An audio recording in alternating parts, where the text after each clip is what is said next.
Our Lady entrusted the Rosary to the Dominican Order to shine the light of Jesus Christ throughout the world. Shining the light of Jesus, one Hail Mary at a time. A National Rosary pilgrimage in Washington, D.C. is calling all Catholics to dust off their beads and pray for our country and to grow closer to Christ through his mother. Father Patrick Briscoe of the Dominican Friars and editor of Our Sunday Visitor will be one of those participating in what promises to be a beautiful celebration.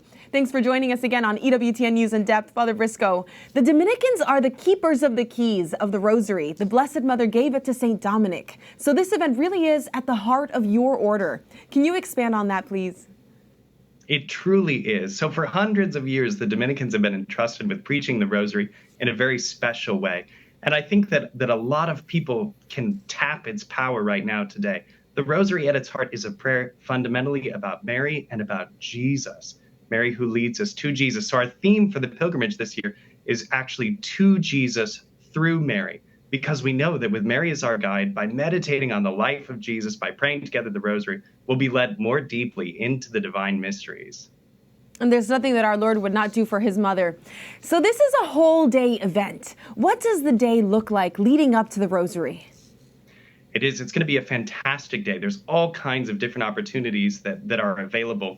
So you can view the entire schedule online at rosarypilgrimage.org, but for just a sneak peek, we've got conferences that are being preached by Father Gregory Pine. Many people know him from Pints from Aquinas or the Godsplaining podcast. We're going to have confession and Eucharistic adoration available. Some people say a Rosary pilgrimage. Does that support or conflict with the bishop's call for the Eucharistic revival? Well, it supports it, right? We're going to gather for Eucharistic adoration. And then we're going to have a beautiful presentation of the Rosary that is a beautiful recitation of the Rosary, which will involve a procession of Dominican friars and a beautiful litany, which has been written from the occasion. So the music is going to be astonishing. And then the day will conclude with a vigil mass for Our Lady of the Rosary. So Dominicans have a custom of celebrating a mass for the Rosary on the first Sunday of October. We call it Rosary Sunday. So we'll even have a vigil mass for Rosary Sunday to conclude the day. That's wonderful. Now, that's a lot of in-person events. If someone can't attend in person, how can they participate? Absolutely. The whole day is going to be shared online. And we're hoping that people will join us because, again, the heart of this event is a call for people to band together in prayer, to pray for the church, to pray for our country, to pray for our loved ones who are maybe separated from the faith, and to entrust all of these intentions in a special way to the Blessed Virgin Mary, who we know her Son listens to with a great love. Now, you mentioned the Eucharistic Revival. You're also a Eucharistic preacher for the Eucharistic Revival that we're in the middle of right now in the United States. How is this event in concert with this movement in the church? That's right. We want to stir up people's faith.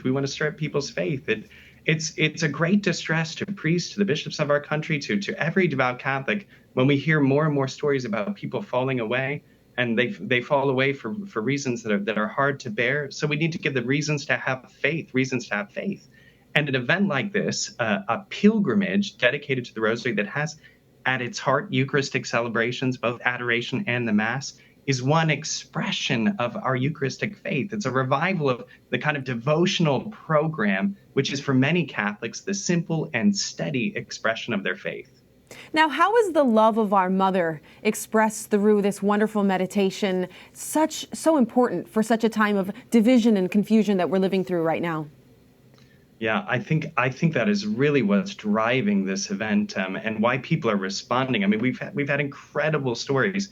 We've had people writing to us from prisons asking for holy cards to join the novena that we led leading up to the day. We've had stories of people wanting to pray the Rosary for the first time because they heard about the Rosary pilgrimage, so they decided to pick up the prayer. I mean, I've heard stories of grandparents coming back to the practice of the faith because their children have been praying the Rosary Novena pilgrimage prayer in their grade school classrooms. I mean, so already we're hearing these extraordinary signs. And I really believe that's because Our Lady calms the tumult of our heart, that she, especially through the Rosary, which is a contemplative prayer, brings us the grace we need in order to experience the peace of her Son. That's so beautiful. Well, last question. A lot of people don't know how the Dominicans are organized. You're all over the country and around the world. Tell us a little bit about how you're present here in the United States. Yeah, we don't know how we're organized either. But the great thing about the order is that unlike other religious orders that have various expressions of the charism of a founder, there's only one Dominican order throughout the whole world, which is a beautiful thing. So since the time of St. Dominic, we've stayed just one order, which is amazing. This event is sponsored by my province, which governs our region. Our region, the province of St. Joseph, extends from Maine as far south as Virginia and as far west as Ohio and Kentucky. So we're kind of the Northeast province, but the other provinces are participating in this pilgrimage as well. Their rosary promoters are going to join us. And so the idea is that this is a model which can then be planted and expanded throughout the whole country. So we have a lot of enthusiasm about this project that we're hosting here in the Northeast, but that we hope inspires many similar events throughout the U.S. Well, that's a beautiful thing to know that all of the Dominicans are praying this together and are holding it in their hearts. Thank you so much, Father Briscoe. Thank you again for having me on, Monse. Thank you. You still have time to sign up. Visit rosarypilgrimage.org to find out more about how you can join this call to prayer on September 30th.